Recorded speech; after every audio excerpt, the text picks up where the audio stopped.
নতুন নিয়মে বাংলাদেশ পুলিশের কনস্টেবল পদে নিয়োগ। জাতির পিতা বঙ্গবন্ধু শেখ মুজিবুর রহমানের স্বপ্নের সোনার বাংলার জন্য কাঙ্ক্ষিত জনগণের পুলিশ বিনির্মাণের লক্ষ্যে মাননীয় প্রধানমন্ত্রী শেখ হাসিনার নেতৃত্বে 2025 সালের মধ্যে মধ্যমায়ের দেশ এবং ভিশন 2041 পূরণের মাধ্যমে 2041 সালে উন্নত বাংলাদেশের উপযোগী করে বাংলাদেশ পুলিশকে গড়ে তোলার প্রত্যয়ে স্বরাষ্ট্র মন্ত্রণালয়ের তত্ত্বাবধানে কনস্টেবল পদের বিদ্যমান নিয়োগের নিয়ম নীতির আধুনিকায়ন করে একটি সুসংহত পদ্ধতি প্রস্তুত করেছে বাংলাদেশ পুলিশ। এই পদ্ধতিতে নিয়োগ বিজ্ঞপ্তি প্রকাশের পর থেকে মোট 7টি ধাপ অনুসরণ করে একজন যোগ্য প্রার্থী বাংলাদেশ পুলিশের সদস্য হিসেবে নিয়োগ পেতে পারবেন। পদের সাথে সঙ্গতি রেখে বিভিন্ন যোগ্যতা ও শর্তাবলী উল্লেখ করে বাংলাদেশ পুলিশের কনস্টেবল পদে লোক নিয়োগের বিজ্ঞপ্তি প্রকাশ করা হবে। ওই বিজ্ঞপ্তিতে আগ্রহী প্রার্থীদের অনলাইনে রেজিস্ট্রেশনের জন্য আহ্বান জানানো হবে। অনলাইনে আবেদনপত্র পরবর্তীতে পুলিশ হেডকোয়ার্টার্স কর্তৃক নির্ধারিত নিয়োগ বিধি অনুযায়ী ওয়েব বেসড স্ক্যানিং করা হবে। উল্লেখ্য যে প্রার্থী মিথ্যা বা অসম্পূর্ণ তথ্য প্রদান করলে ওই আবেদন নিয়োগের যে কোনো পর্যায়ে বাতিল বলে গণ্য হবে। এজন্য আগ্রহী প্রার্থীদের সঠিক তথ্য প্রদানের জন্য বিশেষভাবে অনুরোধ করা হচ্ছে। এই ওয়েব বেসড স্ক্যানিং শেষে যোগ্য প্রার্থীদের মোবাইল নম্বরে ইউজার আইডি এবং পাসওয়ার্ড সম্বলিত একটি SMS পাঠানো হবে। শারীরিক মাপ ও কাগজপত্র যাচাইকরণ এবং শারীরিক সক্ষমতা যাচাই পরীক্ষায় অংশগ্রহণের জন্য যোগ্য প্রার্থীদের অনলাইনে admit card for physical endurance test প্রদান করা হবে। যোগ্য প্রার্থীগণ A4 সাইজ কাগজে 2 কপি প্রিন্ট করবেন। অ্যাডমিট কার্ডের 2 কপি ব্যতীত কোনো প্রার্থী শারীরিক মাপ ও কাগজপত্র যাচাইকরণ ধাপে অংশগ্রহণ করতে পারবেন না। শারীরিক মাপ ও কাগজপত্র যাচাইকরণ প্রথম দিন। এই ধাপে অংশগ্রহণের জন্য মনোনীত প্রার্থীকে admit card for physical endurance টেস্টের 2 কপি, নিয়োগ বিজ্ঞপ্তিতে উল্লেখিত সকল ডকুমেন্টস সহ উপযুক্ত ড্রেসে নির্ধারিত দিনে যথাসময়ে নির্দেশিত স্থানে উপস্থিত থাকতে হবে। ভেন্যুতে প্রবেশের পরই একটি নির্ধারিত স্কেল দিয়ে প্রার্থীর উচ্চতার সঠিকতা যাচাই করা হবে। এক্ষেত্রে যোগ্য প্রার্থীদের লাইন করে মূল ভেন্যুতে নিয়ে যাওয়া হবে।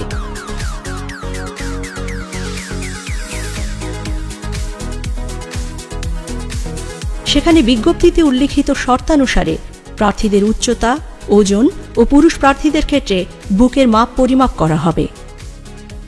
এরপর প্রার্থীর ডকুমেন্ট যাচাই করা হবে।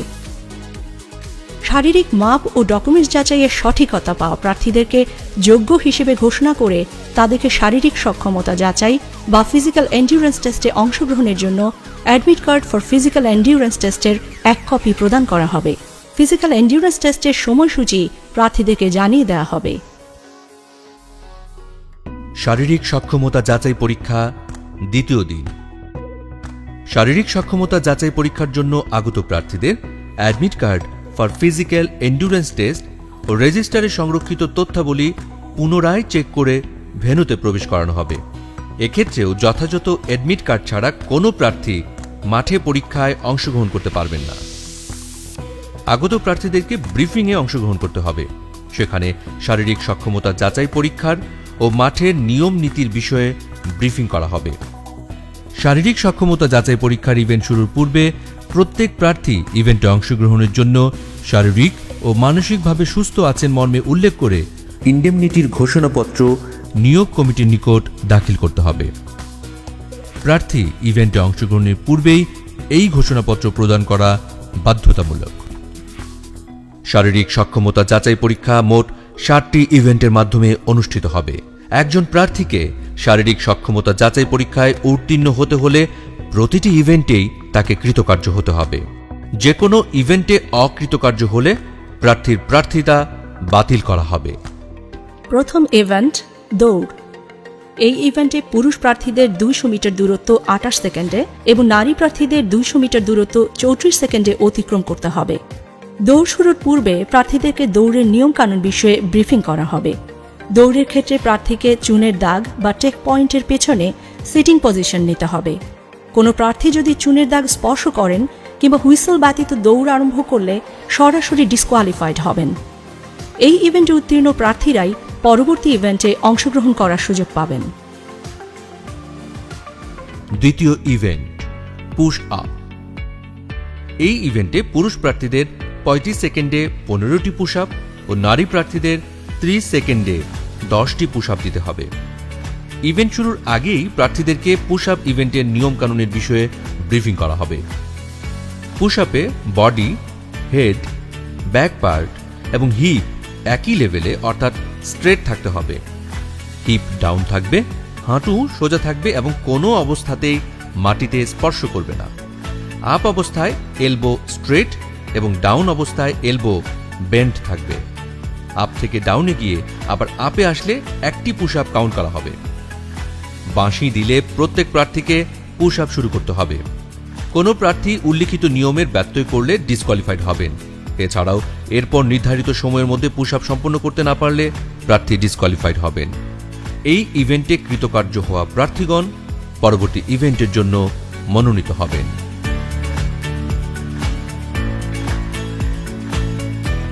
তৃতীয় ইভেন্ট লং জাম্প।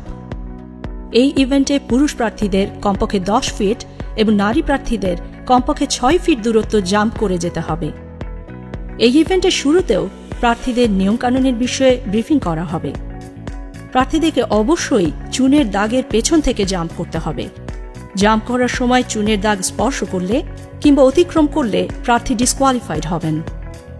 নারী প্রার্থীদের ক্ষেত্রে 6 ফিট এবং পুরুষ প্রার্থীদের ক্ষেত্রে 10 ফিট দূরত্বে মার্কিং ফিতা দেওয়া হবে। নির্দেশনা মেনে প্রার্থীদেরকে জাম্প করতে হবে। প্রার্থীকে অবশ্যই জাম্প করে ওই মার্কিং ফিতা অতিক্রম করতে হবে।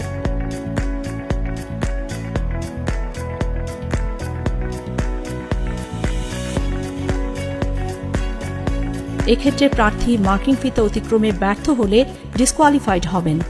উল্লেখ্য যে প্রত্যেক প্রার্থী এই ধাপে উত্তীর্ণ হতে সর্বোচ্চ 3 বার করে জাম্প করার সুযোগ পাবেন। চতুর্থ ইভেন্ট হাই জাম্প। এই ইভেন্টে পুরুষ প্রার্থীদের জাম্প করে 3.5 ফিট ও নারী প্রার্থীদের 2.5 ফিট উচ্চতা অতিক্রম করতে হবে। ইভেন্ট শুরুর পূর্বেই প্রার্থীদেরকে ইভেন্টের নিয়মকানুনের বিষয়ে জানিয়ে দেওয়া হবে। ইভেন্ট পরিচালক বাঁশি দিলে প্রত্যেক প্রার্থী দৌড়ে এসে জাম্প করে নির্ধারিত উচ্চতা অতিক্রম করবে। জাম্প করার সময় ক্রসবার স্পর্শ করলে বা ক্রসবার পড়ে গেলে কিংবা জাম্প করার পর প্রার্থী জাম্পিং পিটের মধ্যে না থাকলে ডিসকোয়ালিফাইড হবেন। উল্লেখ্য যে প্রত্যেক প্রার্থী এই ধাপে উত্তীর্ণ হতে সর্বোচ্চ 3 বার করে জাম্প করার সুযোগ পাবেন। এই ধাপে উত্তীর্ণ প্রার্থীরাই কেবলমাত্র পরবর্তী দিনের শারীরিক সক্ষমতা যাচাই পরীক্ষায় অংশগ্রহণ করতে পারবেন। হাই জাম্প ইভেন্টের মাধ্যমেই শারীরিক সক্ষমতা যাচাই পরীক্ষার দ্বিতীয় দিনের কার্যক্রম শেষ হবে। শারীরিক সক্ষমতা যাচাই পরীক্ষা তৃতীয় দিন। শারীরিক সক্ষমতা যাচাই পরীক্ষার তৃতীয় দিনে নির্দেশনা অনুযায়ী প্রার্থীদের যথাসময়ে নির্ধারিত স্থানে উপযুক্ত পোশাকে উপস্থিত থাকতে হবে। তৃতীয় দিনের শুরুতেও প্রার্থীদের ব্রিফিং করে ওই দিনের কার্যক্রমের বিষয়ে অবহিত করা হবে। ব্রিফ শেষে প্রার্থীদের পুনরায় ইভেন্ট স্থলে নিয়ে যাওয়া হবে। পঞ্চম ইভেন্ট দৌড়। এক্ষেত্রে পুরুষ প্রার্থীদের 1600 মিটার দূরত্ব 6 মিনিট 30 সেকেন্ড এবং নারী প্রার্থীদের 1000 মিটার দূরত্ব 6 মিনিটে অতিক্রম করতে হবে। দৌড় শুরুর পূর্বে প্রার্থীদেরকে দৌড়ের নিয়মকানুন বিষয়ে ব্রিফিং করা হবে। দৌড়ের ক্ষেত্রে প্রার্থীকে চুনের দাগ বা টেক পয়েন্টের পেছনে সিটিং পজিশন নিতে হবে। এক্ষেত্রে একই রিদমে দৌড়ে অংশগ্রহণ এবং অনুশীলনের প্রয়োজনীয়তা রয়েছে। এই ইভেন্টে উত্তীর্ণ প্রার্থীরাই পরবর্তী ইভেন্টে অংশগ্রহণ করার সুযোগ পাবেন। ষষ্ঠ ইভেন্ট ড্র্যাগিং। এই ইভেন্টে পুরুষ প্রার্থীদের 150 পাউন্ড ওজনের টায়ারকে টেনে 30 ফুট দূরত্ব এবং নারী প্রার্থীদের 110 পাউন্ড ওজনের একটি টায়ারকে টেনে 20 ফুট দূরত্ব পর্যন্ত নিতে হবে। ইভেন্ট শুরুর আগেই প্রার্থীদের ড্র্যাগিং ইভেন্টের নিয়মকানুনের বিষয়ে ব্রিফিং করা হবে। টায়ারের রশিকে কোমরের সাথে লাগিয়ে সামনের দিকে মুখ করে টেনে নিতে হবে। ড্র্যাগিং শুরুর বাঁশি দিলে প্রত্যেক প্রার্থী ড্র্যাগিং শুরু করবেন। এক নাগারে ড্র্যাগিং করতে হবে। এক্ষেত্রে যদি কোনো প্রার্থী বসে পড়েন কিংবা থেমে যান কিংবা নিজের ট্র্যাকের বাইরে টায়ার নিয়ে যান তাহলে প্রার্থী ডিসকোয়ালিফাইড হবেন। এছাড়াও দূরত্ব অতিক্রমে ব্যর্থ হলেও প্রার্থী ডিসকোয়ালিফাইড হবেন।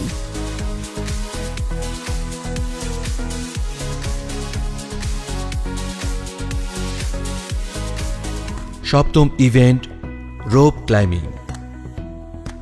এই ইভেন্টে পুরুষ প্রার্থীদের কমপক্ষে 12 ফিট এবং নারী প্রার্থীদের কমপক্ষে 8 ফিট রোপ ক্লাইম্বিং করতে হবে।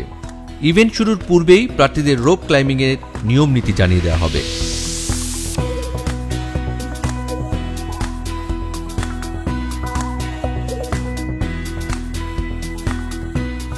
বাঁশি দিলে প্রার্থীরা রোপ ক্লাইম্বিং শুরু করবেন। প্রার্থী নির্ধারিত উচ্চতায় উঠতে ব্যর্থ হলে প্রার্থী ডিসকোয়ালিফাইড হবেন। এই ইভেন্টে উত্তীর্ণ প্রার্থীরা ফিজিক্যাল এন্ডুরেন্স টেস্টে চূড়ান্তভাবে নির্বাচিত বলে ঘোষিত হবে। অতঃপর তাদেরকে সারিবদ্ধভাবে নারী ও পুরুষ কোটাভিত্তিক আলাদা আলাদাভাবে দাঁড় করানো হবে। তাদের তথ্যাদি পূরণের জন্য ফর্ম সরবরাহ করা হবে। পূরণকৃত ফর্ম, ফিজিক্যাল এন্ডুরেন্স টেস্টের কার্ড, সার্টিফিকেট, পাসপোর্ট সাইজের ছবি এবং অফেরতযোগ্য ব্যাংক চালান, বিজ্ঞপ্তিতে উল্লিখিত সকল ডকুমেন্ট সংগ্রহ করে পুনরায় যাচাই বাছাইপূর্বক উপযুক্তদের ডকুমেন্টস রিজার্ভ অফিসের হেফাজতে রেখে নিয়োগ বোর্ড সভাপতির স্বাক্ষরিত লিখিত পরীক্ষা সহ অন্যান্য সকল পরীক্ষার জন্য প্রবেশপত্র ইস্যু করা হবে। পরবর্তী সময়ে উত্তীর্ণ প্রার্থীকে বাংলা, ইংরেজি, সাধারণ গণিত ও সাধারণ বিজ্ঞানের ওপর 45 নম্বরের লিখিত পরীক্ষায় অংশগ্রহণ করতে হবে। লিখিত পরীক্ষায় উত্তীর্ণদের 15 নম্বরের মনস্তাত্ত্বিক ও মৌখিক পরীক্ষায় অংশগ্রহণ করতে হবে। এরপর লিখিত পরীক্ষা, মনস্তাত্ত্বিক ও মৌখিক পরীক্ষার নম্বরের উপর ভিত্তি করে বিজ্ঞপ্তিতে উল্লিখিত কোটা অনুসরণ করে জেলাওয়ারি মেধাক্রম তৈরি করে প্রাথমিকভাবে প্রার্থীদের নির্বাচন করা হবে। প্রাথমিকভাবে নির্বাচিত প্রার্থীদের পুলিশ ভেরিফিকেশন ও স্বাস্থ্য পরীক্ষা সম্পন্ন করে চূড়ান্তভাবে প্রশিক্ষণে অন্তর্ভুক্তকরণ করা হবে। এভাবেই একজন উপযুক্ত প্রার্থী বাংলাদেশ পুলিশে কনস্টেবল পদে নিয়োগ পাবেন। নতুন নিয়মে শুরু হতে যাওয়া নিয়োগ প্রক্রিয়ায় উত্তীর্ণ হতে সঠিক নিয়মে প্রস্তুতি গ্রহণের কোনো বিকল্প নেই। তাই আগ্রহী প্রার্থীদের সঠিক নিয়মে শারীরিক সক্ষমতা যাচাই পরীক্ষার প্রস্তুতি নেওয়ার জন্য বিশেষভাবে অনুরোধ জানানো হচ্ছে। আপনি কি সৎ? আপনি কি সাহসী? আপনি কি দেশের জন্য যে কোনো চ্যালেঞ্জ গ্রহণে সক্ষম? যদি আপনার উত্তর হ্যাঁ হয়, তবে আপনাকেই খুঁজছে Bangladesh police. Join Bangladesh police. চাকরি নয়, সেবা।